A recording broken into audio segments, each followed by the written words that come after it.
Good morning, students. Today in English of class 10th, we are going to read chapter 2nd, Nelson Mandela Long Walk to Freedom. Now the introduction to the chapter. The chapter is an extract from the autobiography of Nelson Mandela, who was born 18 July 1918, the first black president of South Africa. ये first black president थे south Africa के, और इससे पहले उन्होंने, जैसे कि इसके नेम से ही पता कि लॉन्ग वॉक टू फ्रीडम, स्वतंत्रता के लिए बहुत सारा उन्होंने संघर्ष किए। जो उनका इनॉग्रेशन सेरेमनी था, from his speech his journey to being a freedom fighter, the struggle along with a tribute to other freedom fighters and countless other people who fought for their freedom, इनके बारे में कहा first speech में। In South Africa brutal practice name apartheid was followed. Apartheid refers to the discrimination की जो रंग के आधार पर भेदभाव किया जाता था, उसके बारे में बताया गया है। It was one of the most brutal society where dark skin people were deprived of their basic rights, कि जो इतना अभद्र व्यवहार समाज में इनके साथ किया जाता था। जो डार्क स्किन लोग थे उनको डेप्राइव किया जाता था, जो उनके बेसिक राइट्स थे उनको वो भी नहीं मिलते थे। The lesson gives us an overview as to how Nelson Mandela along with others, कि किस प्रकार जो नेल्सन कि ऐसे ही वो जो प्रेसिडेंट थे साउथ अफ्रीका के उस टाइम नहीं बन गए थे, किस प्रकार उन्होंने संघर्ष किया, किस प्रकार अपना सोसाइटी में रास्ता बनाया कि जहाँ पर लोगों के साथ डिस्क्रिमिनेशन ना हो, उनके बेस, उनके कलर के बेस के आधार पर, कास्ट, रेस, एज और जेंडर के आधार पर, कि कितना इसके लिए उन्होंने संघर्ष करना पड़ा, इस चैप्टर में रीड करेंगे। Now the summary of the chapter. Nelson Mandela Long Walk to Freedom is an extract from the autobiography of Nelson Rolihlahla Mandela that describes the struggle for freedom of black people in South Africa, जिन्होंने जो struggle थी freedom के लिए जो black people ने किए थे उनका वर्णन किया गया इनके इस एक्सट्रैक्ट में। On 10th May 1994, Nelson Mandela took the oath as South Africa's first black president after more than 3 centuries of white rule. 10 मई 1994 को जो नेल्सन मंडेला थे उन्होंने ऑथ ली थी साउथ अफ्रीका के जो फर्स्ट ब्लैक प्रेसिडेंट बने थे उस टाइम 3 सेंचुरीज के बाद वाइट रूल के। His party had won 250 out of the 400 seats in the first democratic elections in the history of South Africa. 400 में से 252 उन्होंने सीट प्राप्त की थी। Many dignitaries and political figures from several countries had attended the inauguration ceremony that took place in the Union Building Amphitheatre in Pretoria. बहुत सारी dignitaries थी, जो पॉलिटिकल फिगर्स थे, वो सभी इकट्ठे हुए थे इस इनॉग्रेशन सेरेमनी में। In his speech mandala addressed all dignitaries respectfully and assured his fellow countrymen that his country would never experience similar suppressions by one group over another. इस स्पीच में एड्रेस करते हुए सभी जो डिग्नेटरीज थी respectfully वहाँ पर, और सबको विश्वास दिला जो उनके फिलो कंट्रीमैन थे उनको, कि कभी भी इस प्रकार का जो सुप्रेशन वाला एक्सपीरियंस है वो एक दूसरे को नहीं मिलेगा। While vowing as the first black president he established democracy in the country, कि जो फर्स्ट ब्लैक प्रेसिडेंट थी उसकी शपथ लेते हुए इन्होंने डेमोक्रेसी स्थापित की। And said there would be no discrimination of people irrespective of class, colour, creed और रेस, कि किसी प्रकार का भी किसी के साथ डिस्क्रिमिनेशन नहीं किया जाएगा, चाहे वो कास्ट है, कलर है, क्रीड है या फिर रेस है। He assured that the government would always treat all the people of the country with due respect and equality. उन्होंने लोगों को विश्वास दिलाया कि गवर्नमेंट हर किसी के साथ इक्वल ट्रीटमेंट करेगी, हर किसी के साथ रिस्पेक्ट, हर किसी को रिस्पेक्ट और इक्वलिटी देगी। The lovely day of inauguration was symbolic for Mandela as the South African people sang to national anthems. The visions of White sang निकासी सिकेलल, ये ब्लैक सैंक्स डाइस्टैम the old anthem of the republic, ये old anthems थे All these events reminded Mandela how the black skinned people were exploited by the white people earlier. हर चीज़ उनको याद दिला रही थी कि किस प्रकार उनका शोषण किया गया था white people के द्वारा.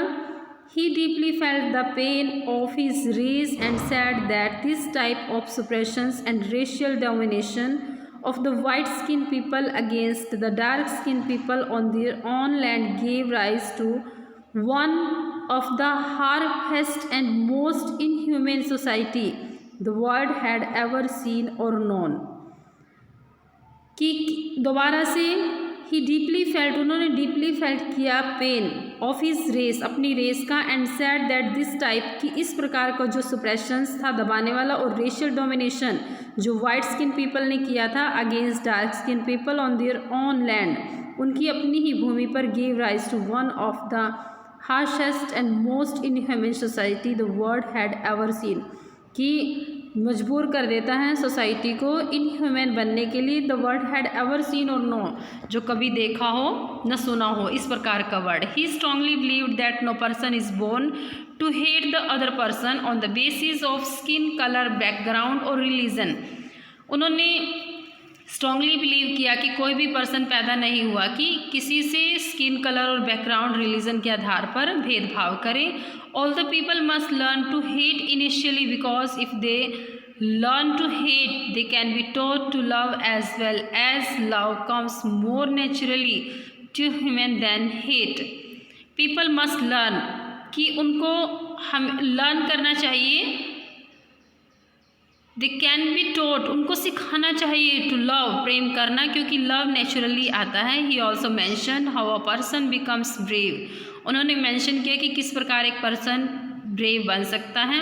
ही does not feel afraid, feel नहीं करता afraid, but because he knows how furthermore Mandela state that every man in life has two major obligations, the first one being towards his family, parents, wife and children, and the second obligation towards is motherland, countryman and his community. कि obligation एक आदमी को होना चाहिए first अपने family के प्रति, parents, wife और चिल्ड्रन, और सेकंड अपने मदरलैंड, कंट्री मैन और कम्युनिटी के प्रति. Everyone is able to fulfil those obligations according to his own interest and inclinations. However it was difficult to fulfil both these obligations as a black man in a country like South Africa before the democratic wave took over the nation by storm. When Mandela became an adult, he realized that freedom was merely an illusion and temporary in nature for the black-skinned people of his countrymen.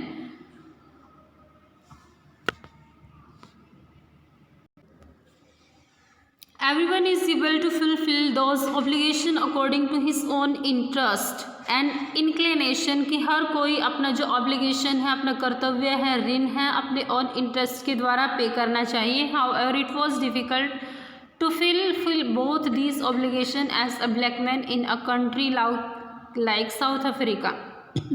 कि south Africa में लोगों को जो अपना obligation था fulfil करना बड़ा मुश्किल था. Before the democratic wave took over the nation by storm, जब तक कि जो डेमोक्रेटिक वेव नहीं आई थी, स्टॉर्म नहीं आया था.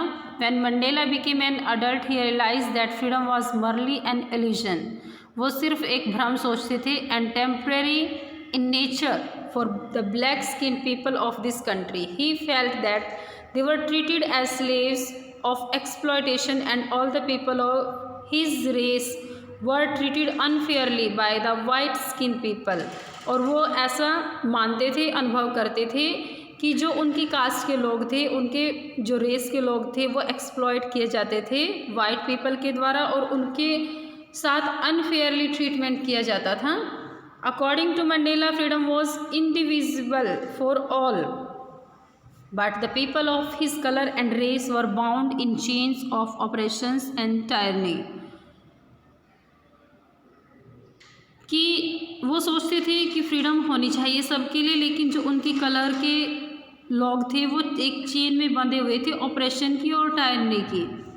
ही knew that oppression must be liberated just like the oppressed, because a person who snatched another's freedom is also a prisoner of similar oppression. वो मानते थे कि अगर कोई किसी की जो फ्रीडम है उसको स्नैच करते हैं, उसको छीनते हैं, वो भी क्या है कि एक प्रिजनर है ऑफ सिमिलर ऑपरेशंस के। Thus the oppression is not free to and feels shackled in the chains of oppressions himself,